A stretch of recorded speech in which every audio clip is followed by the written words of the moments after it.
오늘은 여호와의 편에 있는 자라는 제목으로 말씀을 전하도록 하겠습니다. 우리가 흔히 편을 가른다, 편 먹고 다툰다, 이런 표현을 많이 쓰죠.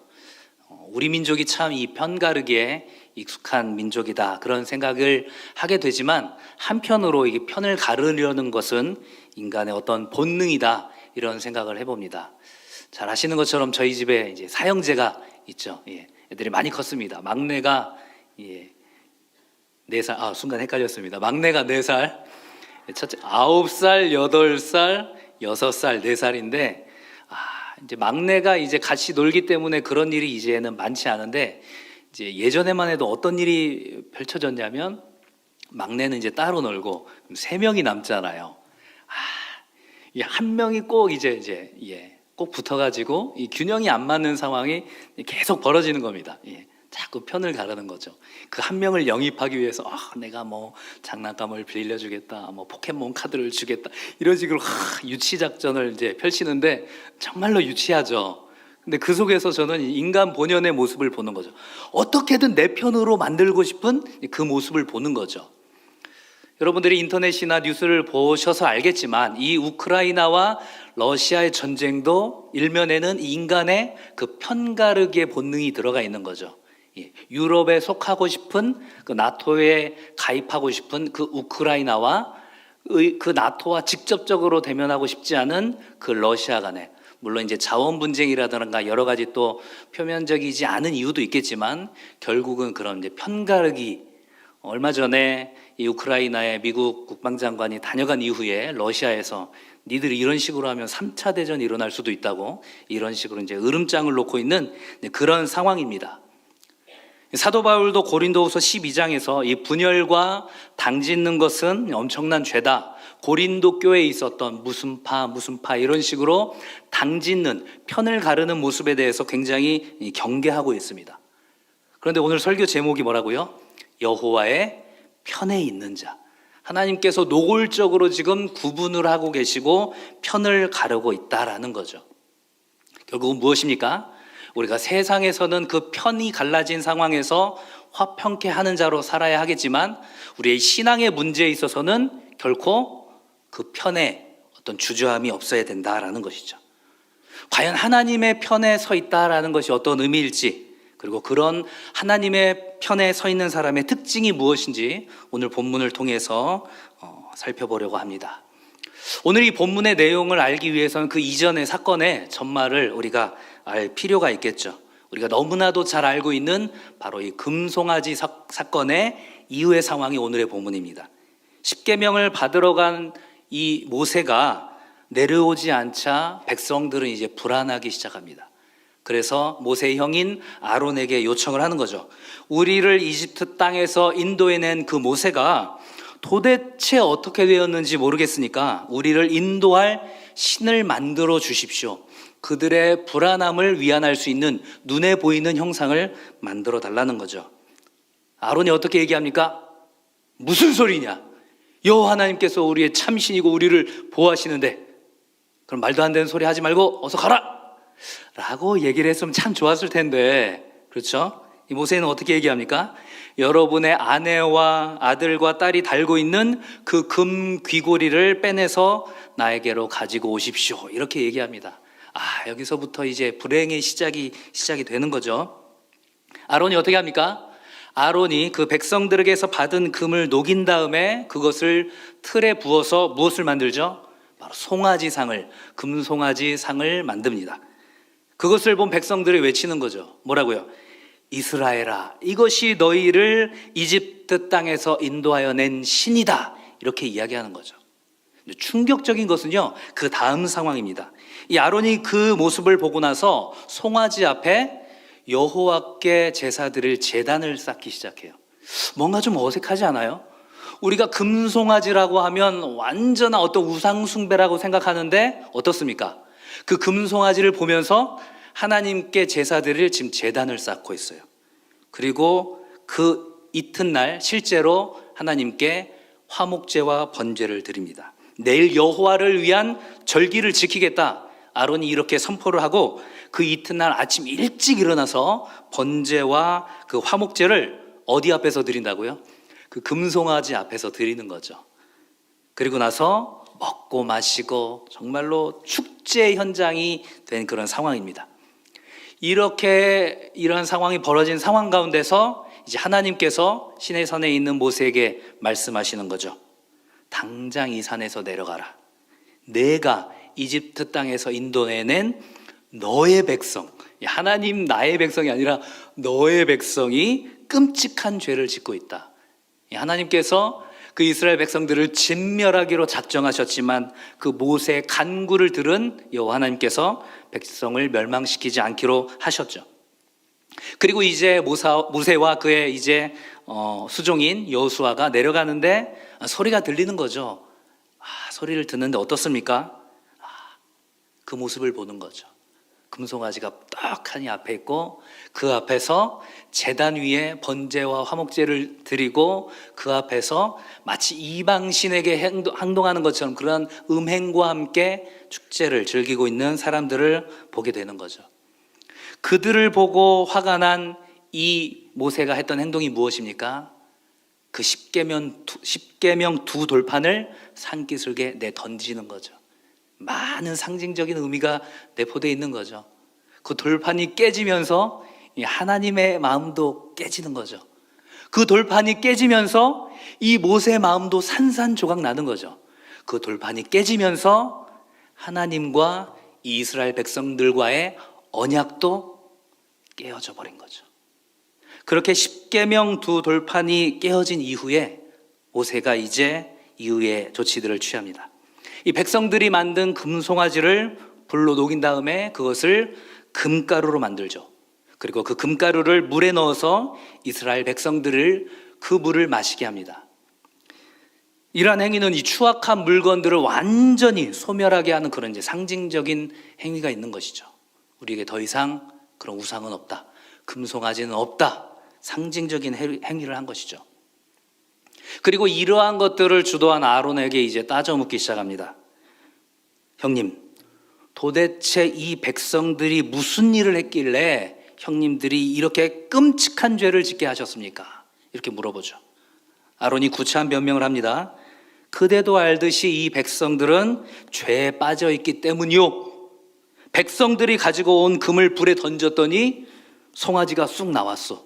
말도 안 되는 참 유치한 거짓말이죠. 금을 불에 쑥 넣었더니 송아지가 쑥 났다라는 거예요. 아까 제가 뭐라고 얘기했습니까? 녹여서 그것을 틀에 만들었다고 분명히 되어 있는데 백성들 때문에 나는 어쩔 수 없었다. 어떻게 하다 보니까 금송아지가 훅 나왔네? 나도 모르겠다. 이렇게 되는 거죠. 그렇게 이야기를 하고 지금 백성들을 쳐다보니까 어떻게 되는 거예요? 오늘의 본문을 우리 인간적인 관점으로 굉장히 잔인하고 무자비하다라고 하기 전에 봐야 할 단어가 있는데요. 그것은 바로 우리가 처음 읽은 25절에 방자하니라는 단어입니다. 모세가 눈을 들어서 백성들을 보니 그 백성들이 어떠했다고요? 방자했다라는 거예요.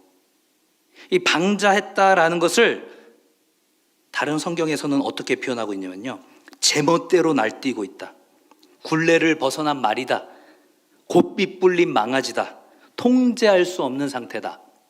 영어 성경에서는요, 네이키드라는 단어를 쓰고 있습니다. 벌거벗었다고요.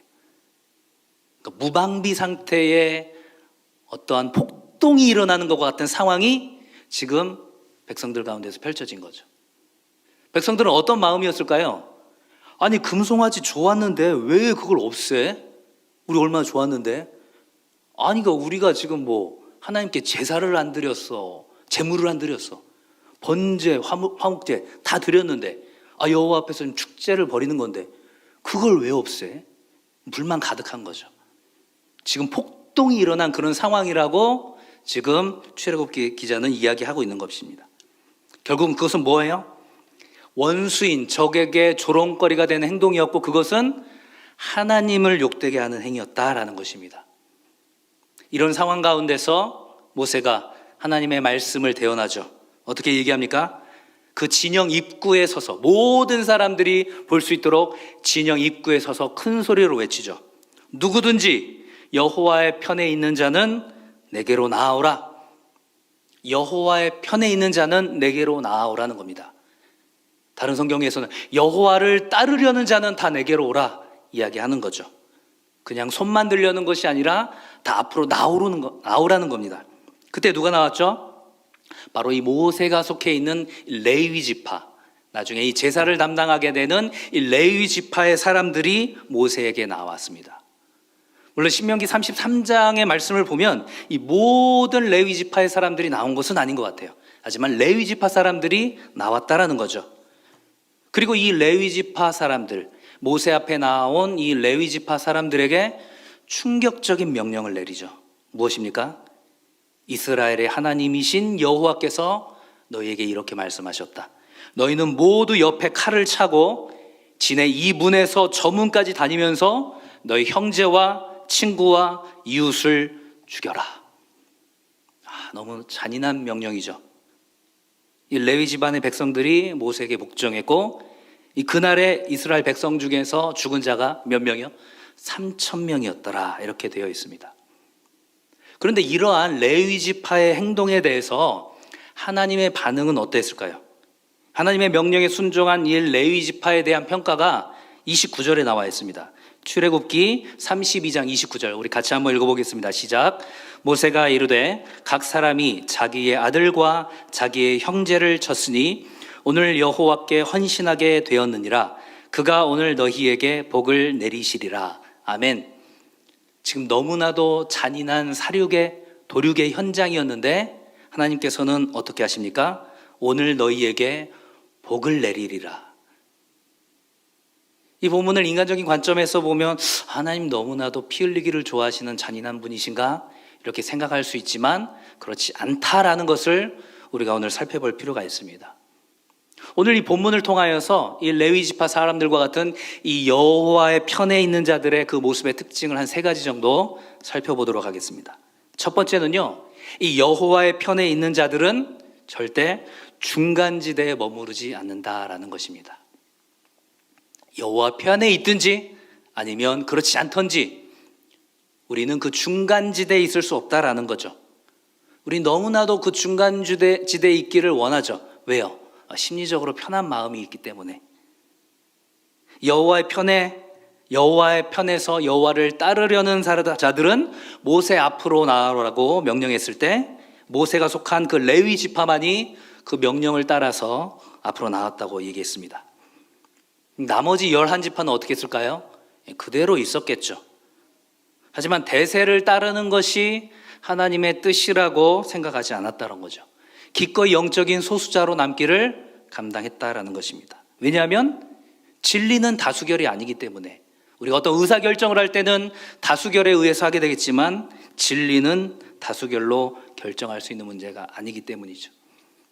이 중간지대에 남아있는 그 극단적인 모습이 앞에서 얘기했었던 그 금송아지 앞에서 여호와 하나님께 제단 앞에서 제사와 제물을 드렸던 그들의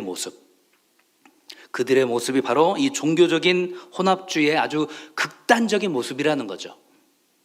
금송아지라는 우상을 버젓이 세워놓고도 우리는 여호와 하나님을 섬기고 있다라고 스스로를 속이고 착각하고 스스로를 그렇게 합리화하는 그런 모습들, 그런 모습들이 바로 이 중간지대의 모습이라는 거죠. 하나님은 지금 그 중간지대를 없애고 싶으신 것입니다. 이러한 중간지대의 모습은 우리의 신앙의 형태에서도 얼마든지 나타날 수 있는 유혹의 그런 상황이죠. 나는 지금 어디에 있는가? 나는 여호와의 편에 있는가? 아니면 그렇지 않은가? 우리가 이 본문을 통해서 진지하게 물어보아야 하는 것이죠. 이 세상과 하나님 사이에서 적당하게 긴장관계를 유지하면서 그렇게 중간지대에 머물러 있지는 않은가? 이 진영 안에는 모세 앞으로 나오려고 했지만 선뜻 발걸음을 옮기지 못한 사람도 분명히 있었을 거예요. 왜요? 그 전체적인 분위기 때문에 나가려고 하는데 옆에서 막 레이저 나오고 막 째려보고 막 난리가 났겠죠. 이 군중 심리라는 게 그 분위기에 압도된다라는 것이 어떤 느낌인지 우리도 다 경험해서 알잖아요. 그렇죠? 분명히 아닌 건데 다들 맞다라고 하고 묵인하고 있어요. 그 가운데서 자, 반대하는 사람 손 들어보세요 하는데 사방에서 레이저가 나오는 이 상황들, 그런 상황인 거죠. 이 마스크는 벗더라도 내가 하나님의 자녀라는 그 사실은 담대하게 이제 드러내야 한다라는 거죠. 혹시 우리가 이 코로나 상황에서 이 마스크 안에 성도의 정체성마저도 감추고 있지는 않은가 생각을 해봐야 한다라는 거죠. 얼마든지 있습니다.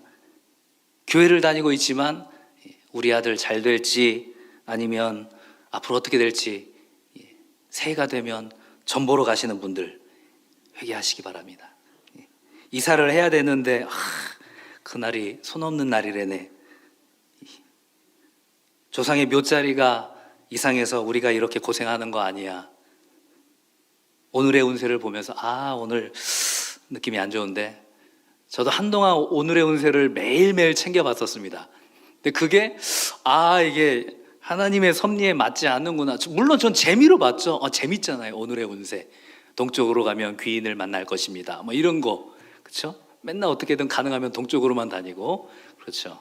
물을 조심하십시오. 그날 수영장 가야 되는데, 이제 이를테면. 근데 이것도 뭐라는 거예요? 알게 모르게 우리가 신앙의 중간지대에 있다는 것들을 증명하는 거란 얘기죠. 우리가 식사할 때 정말로 전심으로 기도를 하고 있는지. 참 군대에서는 참 식사 기도하기 너무 힘들더라고요. 한번 이 중대장님이랑 앞에서 식사를 하는데, 식사를 딱 하려고 하는데 제가 이렇게 딱 고개를 숙이는 순간 바로 이런 싸가지 이게 나오더라고요. 앞에서 밥 먹고 있는데 뭐 하는 거냐는 거죠. 빨리 끝냈습니다. 최대한 기도를 빨리 끝냈는데, 그게 지금 생각해도 너무 아쉬워요. 오기를 부리고 한 30초 동안 했어야 되는데 빨리 끝냈습니다. 너무 무서워서. 우리가 어떠한 양보를 하고 양심적인 행동을 하고 우리의 신앙생활뿐만이 아니라 우리가 흔히 말하는 이 생활신앙에서도 내가 여호와 하나님의 편에 있다라는 것들을 당당하게 드러낼 수 있어야 한다라는 거죠. 야, 너 왜 그렇게 행동해?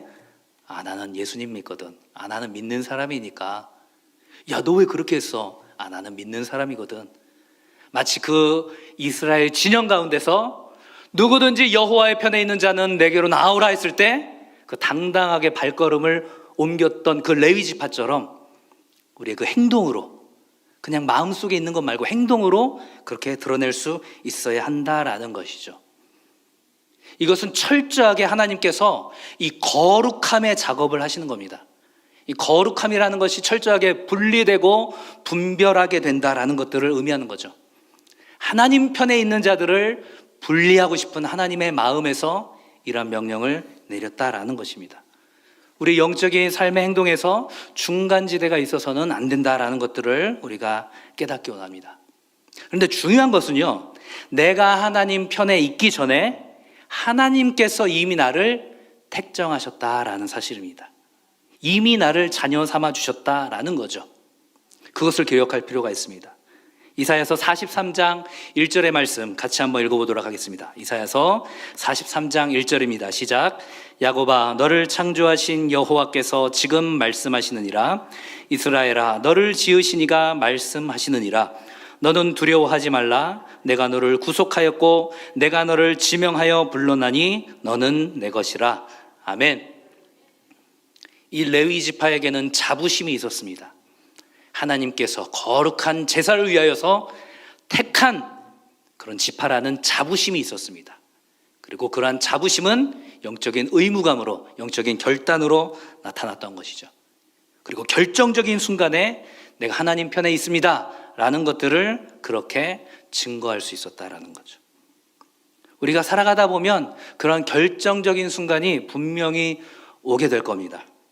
그때 하나님의 편에 있다라는 사실을 부인하게 된다면 그 하나님의 구원하심과 그 하나님의 택정하심도 거절하고 배신하게 된다라는 사실을 우리가 기억해야 할 것입니다. 사도 요한의 제자였고 또 서문학교의 감독이었던 이 폴리갑이 순교 직전에 했던 고백이 있습니다. 그저 예수 그리스도를 모른다고 하면 당신을 살려주겠습니다. 당신 너무나 고령이고 이제 힘도 없는데 예수를 모른다고 한마디만 하면 내가 살려주겠습니다. 이렇게 당국에서 얘기하자 폴리갑이 이렇게 고백합니다. 86년 동안 나는 그분의 종이었습니다. 그동안 그분은 단 한 번도 나를 실망시키지 않으셨습니다. 그런데 내가 어떻게 나를 구원하신 나의 왕을 모독할 수 있겠습니까? 하나님이 신실하셨고 하나님이 나를 택정하셨기 때문에 내가 그분을 모른다고 부인할 수 없다라는 것이죠. 우리 삶의 현장에 있어서 우리 영적인 중간지대에 있지 않기를 간절히 소망합니다. 두 번째로 이 여호와의 편에 있는 자들의 모습은 바로 절대 순종이라는 거죠. 무엇에 대한 절대 순종일까요? 바로 하나님의 말씀에 대한 절대 순종이죠. 앞에서 본 것처럼 이 모세 앞에 나온 레위 지파에게 하나님의 충격적인 명령이 떨어졌습니다. 27절 하반절에서 보는 것처럼 너희는 각각 허리에 칼을 차고 진 이문에서 저문까지 왕래하며 각 사람이 그 형제를, 각 사람이 자기의 친구를, 각 사람이 자기의 이웃을 죽이라. 보이는 대로 죽이라는 거죠. 다른 번역본에서는 닥치는 대로 죽이라는 겁니다. 너무 잔인하지 않나요? 이 적군도 아니고 이방 민족도 아니고 자신의 동족을 죽여야 하는 그런 끔찍한 상황에 놓여 있는 이 레위 지파 사람들. 하지만 그들은 어떻게 했습니까? 그 여호와의 명령에 순종했죠. 왜 그랬을까요? 이것이 하나님의 우상 숭배자에 대한 하나님의 심판이라는 사실을 깨달았기 때문이죠. 25절에서 보는 것처럼 그들의 백성이 방자하여 벌거벗고 날뛰며 바알 신상에서 하듯이 여기저기서 그런 행음을 행하고 금송아지를 없앤 것에 대해서 반항하면서 폭동을 일으키는 그들에 대해서 하나님의 말씀을 거부하는 그들을 즉각적으로 처단하라는 겁니다. 하나님의 그 거룩함을 유지하기 위하여서 그렇게 나아가라는 것이죠. 이것이 절대 쉽지 않았을 것입니다. 왜요? 지금 성경에서는 뭐라고 얘기합니까? 너의 친구들, 너의 이웃을 죽이라는 겁니다. 칼을 빼들었을 때 내가 아는 얼굴이고 나의 친지요, 나의 이웃이요, 나의 친구인데 그것은 잘못을 했다고 그래도 이번 한 번만 좀 봐주면 안 될까? 내가 아는 사람인데 그러지 말라는 거죠. 왜요? 이것은 하나님의 심판이라는 거죠. 하나님께서 어떤 심판을 이야기하실 때 진멸이라는 단어를 쓰실 때도 있습니다. 그것은 무엇입니까? 씨를 말리는 거죠. 아말렉을 진멸하라 했을 때 그 진멸은 사람뿐만이 아니라 가축을 다 포함하는 것이었습니다. 그것은 그 모든 것들을 제거하는 의미이죠. 하지만 그 가운데서 사울왕은 어떻게 했습니까? 정말로 하나님께 바쳐야 될 좋은 그러한 양과 소들이 있는데 이것을 하나님께 바치면 얼마나 하나님께서 영광 받으실까? 하지만 하나님의 생각은 어떠했습니까? 사무엘의 입을 통한 하나님의 명령은 무엇이었죠? 왕이시여 순종이 제사보다 낫습니다. 인간적인 생각으로 판단하지 말라는 거죠. 하나님께서 진멸하라고 했을 때는 그 진멸의 의미가 있다라는 것입니다. 하나님께서 자주 이러한 진멸을 이야기하지 않으셨어요. 그것은 심판의 의미일 때만 이렇게 하셨습니다.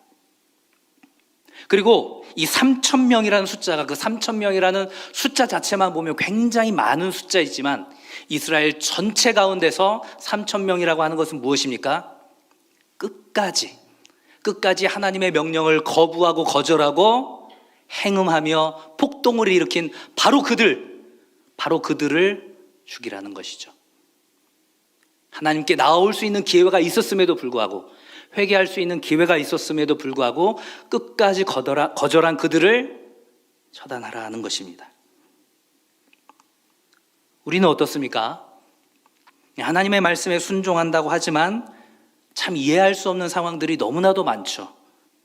하지만 그 이해할 수 없는 상황 가운데서도 하나님의 그 말씀을 순종하면서 하나님의 그 신실하심과 선하심을 믿고 순종하며 나아가는가? 다 뜻이 있으시겠지. 나는 이해하지 못하지만 다 뜻이 있으시겠지. 하나님께서는 선하신 분이시니까. 하나님께서는 신실하신 분이시니까 다 뜻이 있겠지. 그 마음으로 나아가는 것이죠. 아마 레위 지파 중에는 이 하나님의 이 심판의 개념을 알지 못하고 그 명령에 순종하는 이도 있었을 수도 있을 것 같아요. 하나님께서 왜 이러한 잔인한 일들을 행하게 하시지? 의문이 들면서도 순종한 이들이 있었을 거예요. 하지만 하나님께서는 그 의심 가운데 있는 순종도 분명히 복 주실 것으로 언약하셨습니다. 우리가 이해할 수 없는 그 상황 가운데서도 날마다 감사하면서 하나님께 순종하며 나아가는 그러한 제자의 삶을 살아가기를 소망합니다. 우리 이 코로나의 시국 참 이해할 수 없죠. 지금도 여전히 2달 가까이 전쟁 중에 있는 이 우크라이나에 있는 성도들은 과연 하나님께 어떤 기도를 드릴까요? 이해할 수 없지만, 이해하고 싶지 않지만, 그럼에도 불구하고 하나님의 그 신실하심을 믿는다고 고백하며 나가겠죠. 그 독일인들에게 학살을 당하는 가운데서도 동굴에 숨어서 썼던 그 소녀의 그 고백처럼 구름이 가려서 햇빛이 보이지 않지만 그 태양이 존재하는 것을 나는 믿습니다.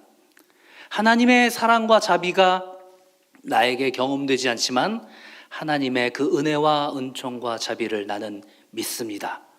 고백했었던 그 글귀처럼 우리가 이해할 수 없는 상황에서도 말씀하시는 하나님의 그 모든 명령들에 순종하며 나아가는 것, 그것은 우리의 힘으로 되는 것이 아니라 바로 주님께서 우리에게 주신 그 믿음으로 말미암아 되는 것인 줄 믿습니다. 그래서 100세에 낳은 아들 그 이삭을 모리아 산에 바치는 그 아브라함의 믿음이 어떠했습니까? 하나님께서 100세의 아들을 주셨는데 이 아들을 왜 번제로 바치라고 하셨을까? 아니, 번제로 바칠 거면 아들을 왜 주셨지? 이런 인간적인 생각을 할 수 있지만 히브리서 기자는 어떻게 이야기하고 있습니까? 하나님께서 번제로 바친 그 아들을 능히 살리실 것을 믿고 나아갔다라고 이야기하고 있습니다. 하나님께서 주신 그 믿음으로 말미암아 때로는 우리가 이해할 수 없는 상황 가운데서도 그렇게 절대 순종으로 나아갈 수 있기를 소망합니다. 마지막 3번째는 이 여호와의 편에 있는 자들은 바로 온전히 하나님께 드리며 나아가는 자들이다라는 것입니다. 온전히 하나님께 드리는 것. 마지막 이 29절에 있는 표현을 표준 세번역에서는 이렇게 번역하고 있습니다. 그들의 형제와 가족을 죽이면서까지 하나님께 충성하였다. 자신을 주님께 드렸다. 그들이 그들의 형제와 자매를 희생하면서 무엇을 한 것이라고요? 바로 자신을 드렸다라는 거죠. 자신의 마음을, 하나님의 거룩함을 위하여서 내가 어떤 것도 희생할 각오가 되어 있습니다. 그것이 나의 가족과 친구와 형제일지라도 하나님의 거룩을 가리는 일이라면 내가 그 모든 것들을 제껴놓겠습니다. 물론 이 말씀을 절대 오해해서는 안 됩니다. 우리가 가족을 버리고 우리가 이웃과 친지를 버리라는 이야기가 아니죠. 그 모든 것들이 하나님을 우선하는 것이 된다면 그 모든 것들을 다시 한번 재점검할 수 있어야 한다라는 것입니다. 바로 이 하나님 편에 따른다라는 것은 하나님을 따른다라는 의미라고 얘기했습니다. 예수님께서도 뭐라고 얘기하셨습니까? 나를 따르려거든 자기를 부인하고 자기 십자가를 지고 나를 따를 것이라 말씀하셨죠. 그리고 예수님 자신도 그저 말뿐만이 아니라 바로 자신을 십자가에 들이심으로 바로 여호와 편에 있다라는 것들을 증명하셨습니다. 우리의 이 온전한 드림을 통하여서 우리가 여호와의 편에 있다라는 것들을 우리가 삶으로 증명할 수 있게 된다라는 것입니다. 이러한 3가지 것들을 살펴보면서 우리가 깨달을 수 있는 중요한 사실이 있습니다. 바로 우리가 살아가는 이 땅은, 이 세상은 철저하게 영적인 전쟁터라는 거죠. 그래서 여호와의 편에서 지금 내가 전투를 하고 있는지, 아니면 내가 적군에게 나가서 항복을 하려고 하고 있는지, 그 모든 것들을 우리가 점검해 보아야 한다라는 거죠. 사단 마귀는 끊임없이 우리를 넘어뜨리고 하나님 편에 서지 못하도록 그렇게 끊임없이 유혹해 나갈 것입니다. 그 가운데서 우리가 영적으로 무장을 하고 나가야 하는 거죠. 에베소서 6장 13절의 말씀처럼 그러므로 하나님의 전신갑주를 취하라. 이는 악한 날에 너희가 능히 대적하고 모든 일을 행한 후에 서기 위함이라 하는 말씀과 같습니다. 하나님께서 주시는 그 영적인 전신갑주를 입고 우리가 하나님 편에서, 하나님의 진영에서 담대하게 싸워 나가야 한다라는 거죠. 때로는 우리의 영적인 전쟁의 총사령관이신 하나님께서 적진 앞으로 돌진했을 때, 하나님, 지금 가면 다 죽어요. 뭐란 얘기야. 상황을 보고 얘기하셔야지. 이게 아니라 적진 앞으로 돌진하면 어떻게 하는 거예요? 돌진하는 거죠. 흔히 말하는 총알바지가 될지라도. 왜요? 그것이 총사령관인 하나님의 뜻이라면 계획이 있으시겠지.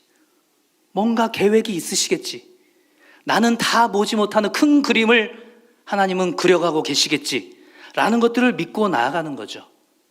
그 난공불락의 요새 가운데 있었던 이 알렉산더 군이 말도 안 되는 명령 하나로 그 성을 함락시킨 일화를 알고 계십니까? 병사들을 향해서 자, 절벽 앞으로 돌진!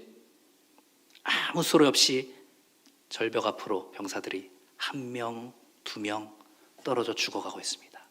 수없이 떨어져 죽어가는 그 병사들을 보면서 그 난공불락에 있었던 그 성의 왕이 갑자기 백기를 듭니다. 왜 그랬을까요? 아무런 그 이유도 알지 못하고 그 왕의 명령에 죽음을 담보하고 순종하는 저 군대를 내가 도저히 이길 승산이 없다라고 판단했다라고 하고 항복을 했다라는 거죠. 이 땅 가운데서 하나님의 명령 가운데 정말로 비참한 죽음을 죽은 것 같은 이 땅에 우리의 믿음의 그 선배들의 순교의 현장을 바라볼 때 세상 사람들은 정말로 비참한 죽음이다라고 이야기하지만 하나님은 그렇게 이야기하지 않았습니다. 총사령관인 하나님께서 적진을 향해 돌진했을 때 순종했고 그 순종을 하나님께서는 의롭게 여기셨습니다. 한 가지 일화를 들고 말씀을 마치려고 합니다.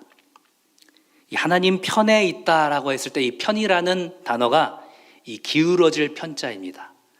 너무 한 사람을 편애하는 거 아니야? 편중돼 있다.